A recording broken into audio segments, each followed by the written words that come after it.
Welcome back, everybody, to Dan and Tim's journey through the MCU. We are on a mid-season finale tonight. I don't know what to call it. Like Ross and Rachel, we're going to take a break after this episode, and we're going to come back when What If wraps in September. So, Tim, we had some good feedback this week about We did. Loki, and it seems like the dialogue has progressed, I guess you can say, since WandaVision, where it was very unfavorable for some, and we made it to Loki. And so before we get to our giveaway, I want to go through the comments from this week and give some shout outs to them, because some really thoughtful stuff here. Ellen Sadler, who listens to every single episode of us and messaged me while listening to it. I love it. Beautiful stuff. She said that Alligator Loki was her favorite. She said it's the highlight of the series, but she also enjoyed seeing the development of the relationship between Mobius and Loki, as well as their individual character growth. She said, is Loki a villain, anti-hero, hero? Who the hell knows? Great acting all around, though the plot was iffy. Also, did we need that kiss? To which I replied to her, no, we did not need that kiss, but that's just my opinion. Drew Thompson, he said, Throg, I hope we see him used more prominently. To be honest, I love that moment. I think when we did No Coast Defenders, I kind of raved about that one little moment with Throg there. I thought that was just great. Sherry Nutter Timothy said her favorite part was the evolution of Sylvie and Mobius realizing that it was all a sham and they were all variants, which I'm sure we're going to get into a little bit. Our guy Joe Manerick, who partners with us for the Reason for the Season stuff through Vision Nissan, his favorite was the end credits because it signaled the end. So I can share that sentiment in many, many respects. Now, Jeanette, she gave us a very thoughtful take on it. Said her favorite, what's that? A whole novel. Yeah, but it's a very well-written novel and well said. Her favorite part was the fact that you got to see Loki from all angles, got to dive deep into him as a character as a whole, deeper than multiple movies, which is spot on. You get a backstory, a psyche eval, and a front row seat to an instant replay of his character development across a decade of Marvel titles. But it took a 6-episode show to show a whole new angle. Favorite part was Loki, when the Loki that we got to know Loki. Oh, the favorite part of Loki was that we got to know Loki. Okay, so we got to know the characters and its outs. We got to look at what it means to be yourself, how to reflect on who you are and who you want to be. Jeanette, this sounds like a lesson I teach in my freshman class, so maybe you should just take over for me. It's easy to generalize and easy to assume there's no way to change yourself or your life, but there's a whole new world of opportunity when you take control of what you can. I want her to read that slowly and in her voice, and I want to record it and I want to share it with the world because that is beautiful, Jeanette. Thank you. My guy Carter Jackson, he said he's just really interested to see how Ramona will play into season 2 and how future MCU endeavors occur. And since we know she was Kang's wife, does that mean she'll become Kang the Conqueror's wife? Great question there. Something that we kind of dove into on our last episode, No Coast Defenders, when we talked to Loki. Brian McBride said it's a tie between classic Loki and Immortus, which you know of my love and affection for classic Loki. And our guy Paul Brenner, who's hitting the road soon here, he said you can't throw a rock in here without hitting a Loki variant. He loved that line. But he also really loved the entire set design of the TVA, and he loved that Kang Who Remains and the whole scene in the office. So a lot of thoughtful replies there, a lot of great stuff from folks who've been with us, pretty consistent throughout each episode. It's pretty awesome. And any of those stand out to you, Tim? Oh, we're just going right into it, aren't we? No, any of those comments that we just heard, any of those stand out to you? Yeah, pretty much everyone hit a solid point. Even Joe. I know we're gonna dive into that one. Yeah. So tonight's our drawing. It's our giveaway. We're not gonna have a giveaway. Yes, yeah. I kind of like doing a giveaway to wrap up each segment. Each mini thing we do here. So we have a special guest with us tonight who is going to be helping run our giveaway. It's the wonderful Zoe, and the way I did this week is the wonderful wheel of names. Can you see that on my screen? Yes. Awesome. All right. So everybody who has commented on anything for the last 3 shows has been entered into this random drawing. Zoe's going to click the spin. Once we get our winner, I will show you what you've won. Don't click yet. We're explaining it. I will show you what you've won. These are from my personal collection. They're very dear to me. I have a lot of this stuff around my house, and it goes with the theme that we have had throughout the last 2 episodes. So Zoe, They're looking at the screen. They need you to press a button to click this. You're there now. You know what the nope. You gotta actually click the button. It's not like a touch. Wait, which one? This one here. This one? Yep. Oh. All right. Who is our winner?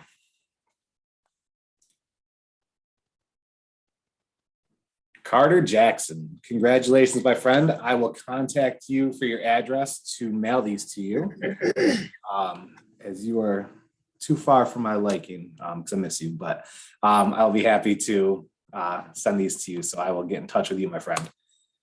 So Carter, you have won a Robert Bruno original Thor oil painting. That's awesome. As well, the next one? yes, you can.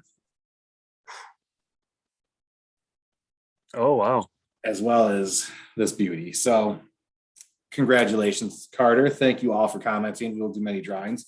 Again, that's Robert Bruno's artwork. I got him in frames. You got to protect him. It's great stuff. He's going to be at a couple cons coming up.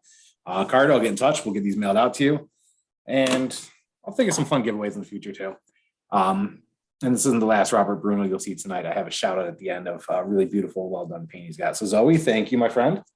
Can you say goodbye to the audience? All right. Thank you, Zoe. All right. So Tim. Yes, sir. Time to dive in. What worked? Not too many things this time around. The ones that really stand out to me are the first and last episodes. In the beginning, we just got such a unique start to this new series, and it was very reminiscent of Thor when he first got on Sakaar. The way Loki was just being thrust into everything, being thrust into the system as just a number, and kind of dehumanized in a bit. Well, degodded. Yeah. And let's call it a demiglass since he's a demigod. How about that? Yeah. There you go.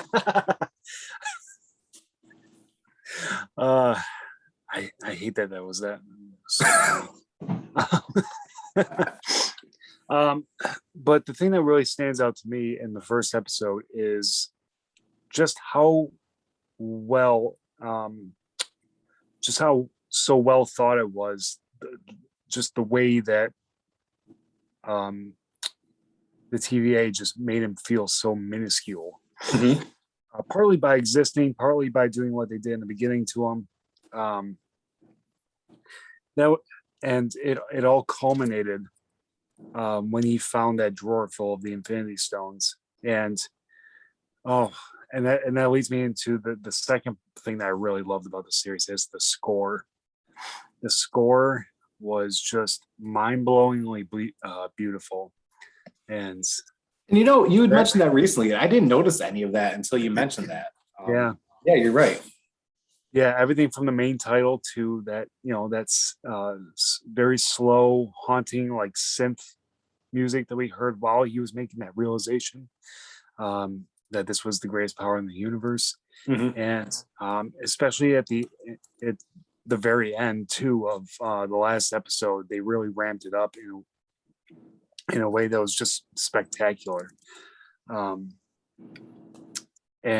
the last episode too, I was really down with the very, it's not even slow pacing, like the abnormal structure to a finale episode that it had. A lot of sitting around, a lot of talking, a lot of explaining, but a lot of foreboding stuff, which ended up happening. So I really loved the performances all around. Obviously Sylvie, which she played it very well for what she was given. Mm-hmm. But I'm gonna bring up Sylvie again later. And then you can't really be surprised by Tom Hiddleston anymore. He's just an absolutely phenomenal actor. And Jonathan Majors as Kang, or I'm sorry, Immortus. Immortus, yeah. My God, I cannot wait to see him as a proper Kang because he just brought so much spontaneity and such an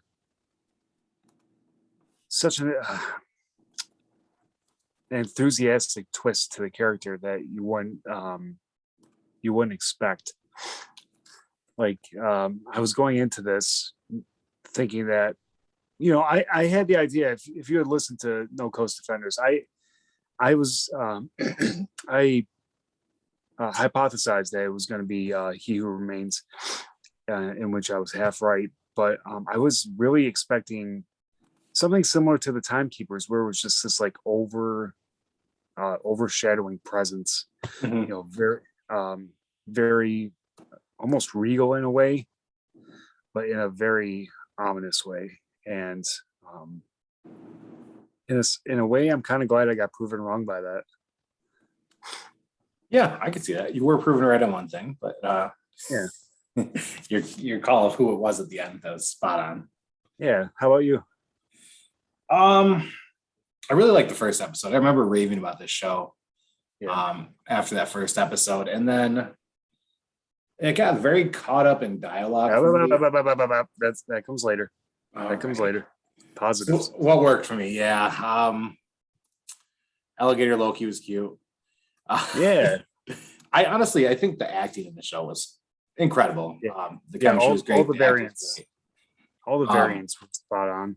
Yeah, and I mean that episode with Richard E. Grant playing classic Loki. I mean that's probably one of my top 5 MCU moments. Honestly, that whole episode was just beautiful, from Throg to classic Loki to Kid Loki. Oh yeah.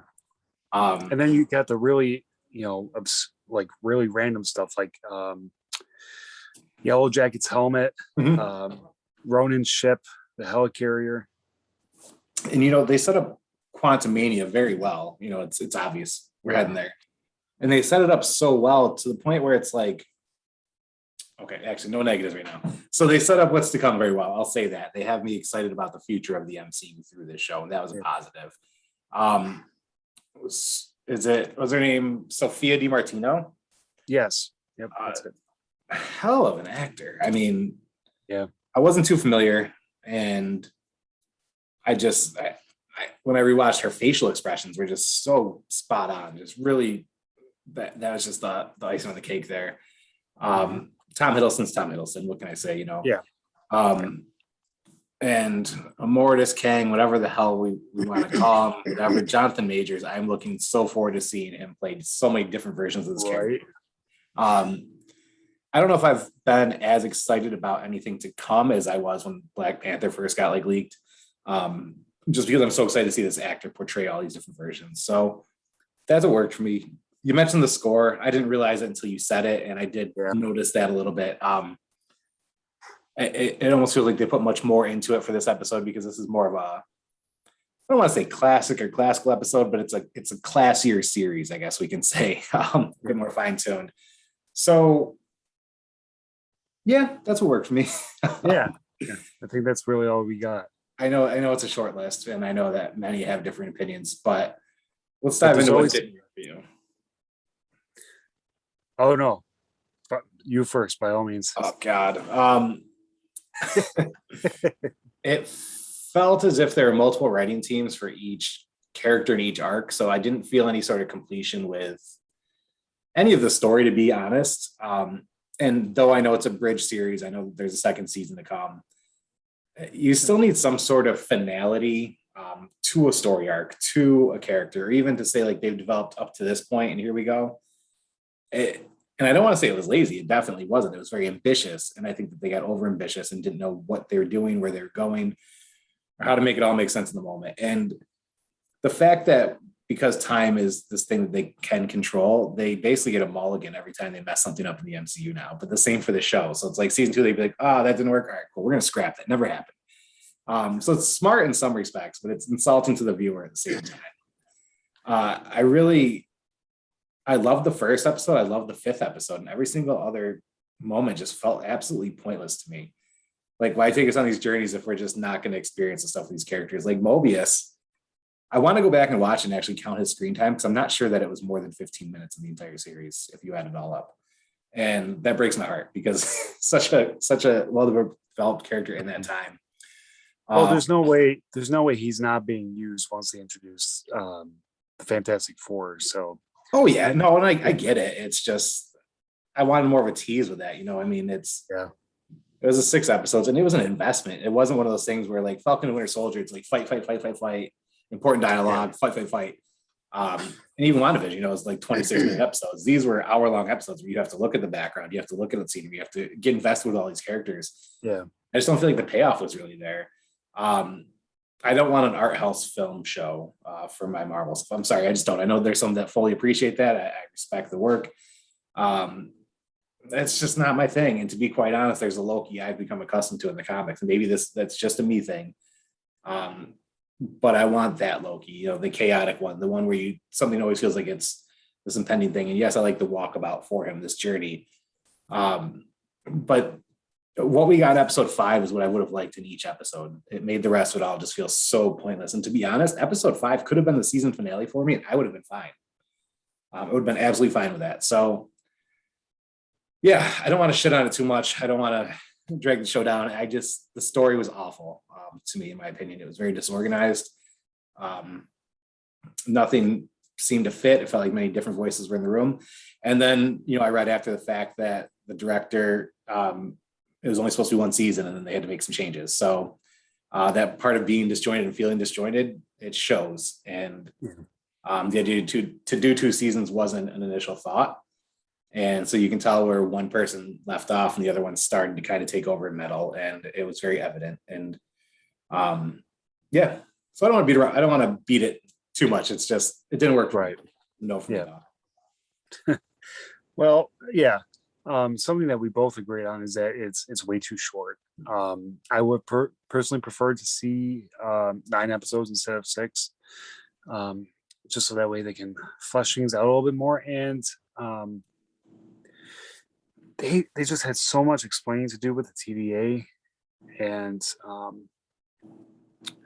it would have been better to, connecting to that same point of having it be longer. They should have explained it by doing, not by telling, but by doing. Mm-hmm. Like show a couple episodes of them just doing like a 1 episode case. I know, I know it would have been a little wonky because as soon as Loki got there, the whole variant, that whole variant him case, just took off from there. But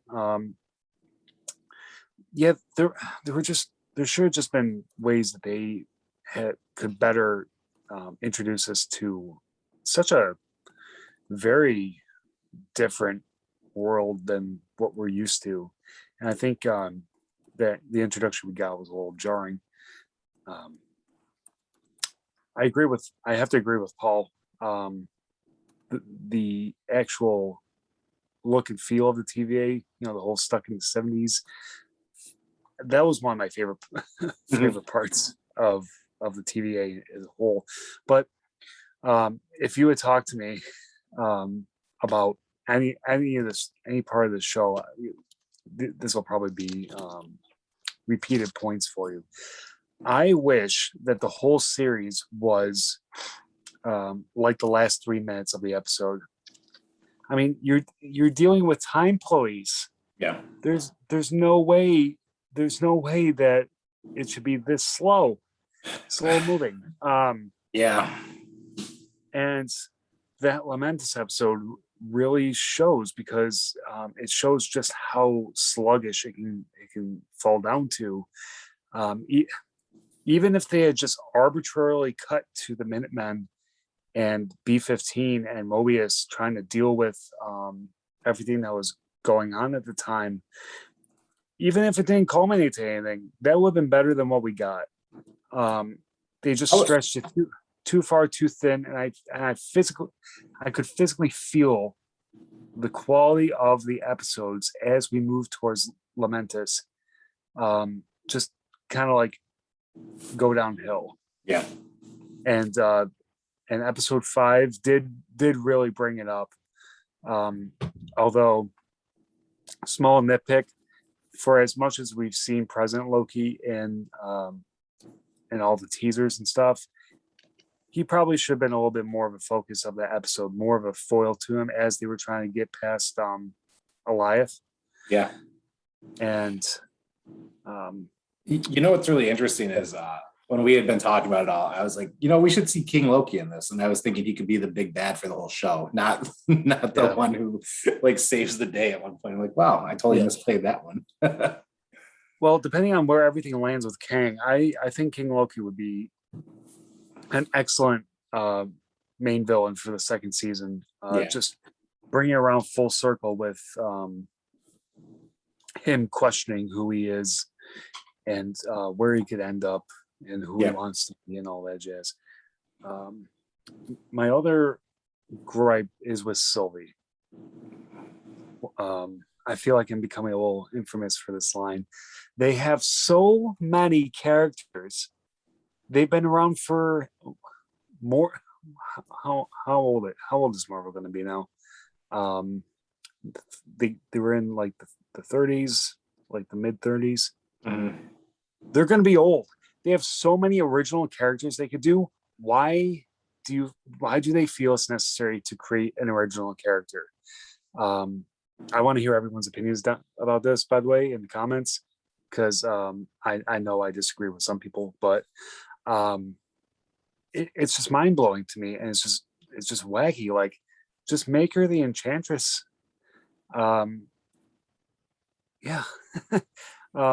As far as her involvement and everything, I think it was perfectly fine. I just think that the romanticism was a little unnecessary, but yeah, that's about it. That's all I got. I noticed that they're deviating from the comics a little bit more in this phase, it appears, and I'm fine with that. It just makes it a little harder to resonate for some characters to resonate, I think, because with you, I'm like, we already have all these characters that people are dying to see. Like, why the new shit? Like, we know we're heading towards Young Avengers. Just give us Enchantress. Like, it's obvious what's going to happen. Like, there's no need to play around with it. I will say, I think one thing that stands out to me, I'm actually going to add this to my Marvel sleeve that I'm going to get, is Miss Minutes. I fucking love Miss Minutes. Just this devious little. Tara Strong was amazing. Yeah, I love her as a voice actor. But just for the few moments, just gotta love that character. Just to kind of add something positive to a show that I didn't have any positive feelings for. But yeah, what's this show set up? Because I think that's where myself and what we saw from the comics, I think that's what, or from the comments, not the comics, that's what a lot of people are really excited about. So what is this show setting up for us? What doesn't it set up, honestly? Yeah, I mean, it was a big bridge. Pretty much everything moving forward for the foreseeable future. Who knows? Yeah. Obviously, we got Doctor Strange, Spider-Man, Quantumania and all that. Do you think it'll affect the Eternals at all? Well, there's this whole thing of they wouldn't be a player if it wasn't for a reason, and if Thanos wasn't that reason, then what the hell is? So clearly something's happening in time to make them have a purpose, I guess. Yeah. So I'm curious to see what it is. I noticed that release dates are tentative now, so I'm really just hoping we get these projects. As of like yesterday, Sony and Disney started adding the dates are no longer like on their movie posters, trailers, all that stuff. We have been here before. I'm hoping that we at least get the Eternals so that we can speculate the hell out of that and just everybody can be wrong. So we'll see what happens there. It'll be interesting to see where Miss Marvel and Hawkeye land in all this, since we have no idea where they land in the timeline of things. I feel like we're about to see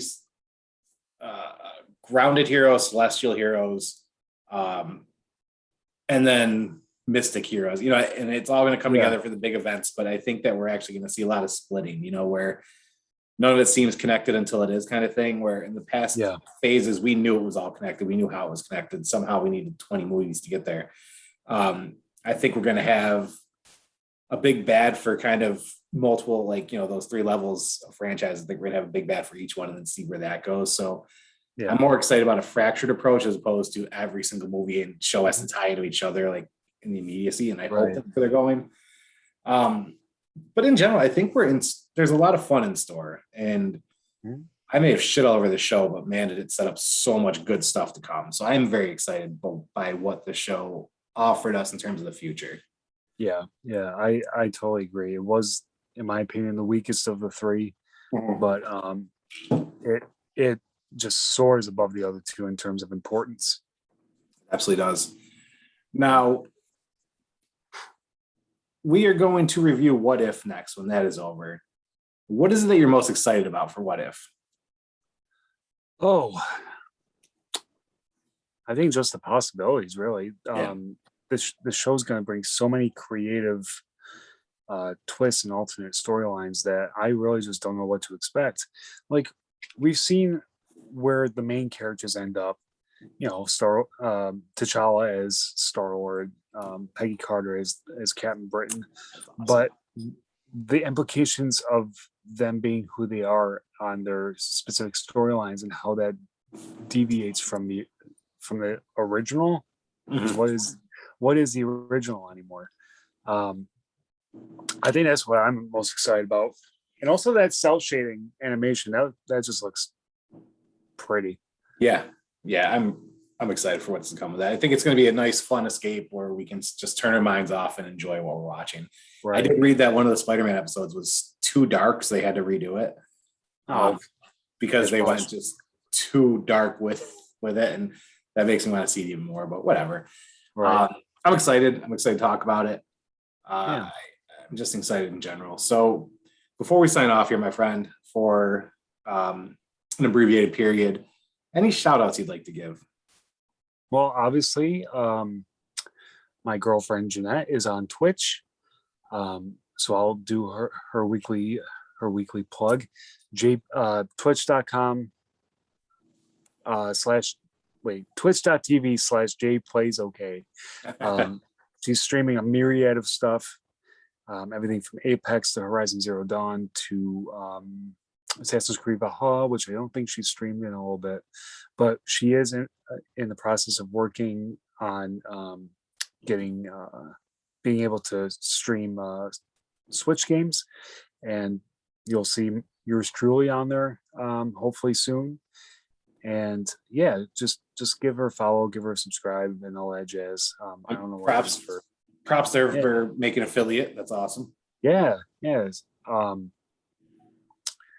And also Gary B, the casual comic guy, as usual.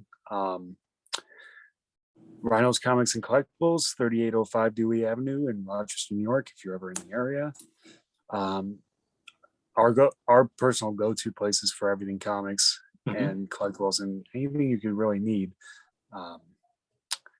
And also Cool Points TV, our friend Greg. Unfortunately, I had to take a step back from the podcast, but Dan and Greg are back talking about Suicide Squad in this newest episode, and I can't wait to give it a listen, as well as Greg's own personal newsletter, Cool Points newsletter. And am I missing anything? I don't think so. Free Comic Book Day is coming up. Always visit your local comic book shop. I believe that's next weekend, isn't it? Wow, it's coming already. Yeah, Scotty Young made T-shirts for it this year. Yes, he did. I need one desperately. Yeah. Free Comic Book Day coming up. There is a nice gluten-free bakery in Highland, New York, or Hudson Valley, New York. Okay. I think technically Highland, called Mad Batter's Pastries. And I've run into so many people recently who want to do gluten-free. And here's the kicker. They deliver. Meaning they ship. You can order online. They will ship it to you. Nice local company, family owned. Definitely give their website a look. Their Facebook page looks really good. Great stuff. Mad Batter's Pastry. No, this isn't a paid endorsement. I'm just telling you to check out a mom and pop shop for some gluten-free options because I know they're hard to find. A lot of people are looking. My other shout out, as you've seen throughout this entire series, is Robert Bruno. And here is his Loki inspired oil painting. And That's phenomenal. the man is all talent, all heart. He puts himself into it. He interacts with everybody who buys these pieces. They're limited, they're numbered, they're gorgeous. My house is full of them. Friends' houses are full of them. Some friends' houses are about to be full of them. And I just can't say enough about his artwork. I love it. And shout out to him. He's actually going to be at a con, and he's got a lot of big things going on. So, Robert Bruno, thank you for being our unbeknownst guest on the show for the past 3 episodes. He doesn't even know it. Yeah, I tag him. He gives it a like, but I don't think he actually realizes that we're showing his shit. So cool stuff. Carter, congrats on your win, my friend. I will be contacting you since you won 2 of those prints for my own personal collection. And to everybody listening, just thank you for taking this journey with us. We actually hit 110 subscribers this week. That's so cool. Considering that when we started a few weeks ago, we redid the format and everything, we were at about, I think, 86 subscribers. So awesome stuff. We appreciate it. This isn't just my channel. It's Tim's. It's whoever joins me for anything. Yeah. And I appreciate it. Battle of the Ballads is returning this week around the year 2000. We actually record tonight. So we have another 21 episodes coming at you. So stay tuned for that. Tim and I will be back, I believe, is it September 14th? 15th. September 15th. I will probably say the 14th every single time I'm asked about it, but September 15th is the date. Hold me to that. So my friend. But in the meantime, give us your opinion. Once again, we're not just 2 pretty faces. We want to hear from your pretty faces as well. Give us a like, subscribe, smash that like button and all that. But more importantly, let us know what you agree on. Let us know what you disagree on. Because who knows, you might school us and you might make us see viewpoints that we haven't seen before. And the comments are fun because the comments are what gets people to come and visit the page, and so then they can come and interact with you as well. So it doesn't even have to be us.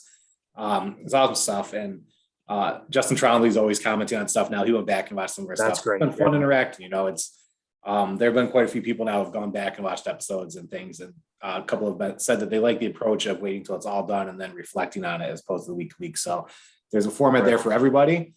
If you want the week to week, No Coast Defenders. If you want the wrap ups, you have our journey through here.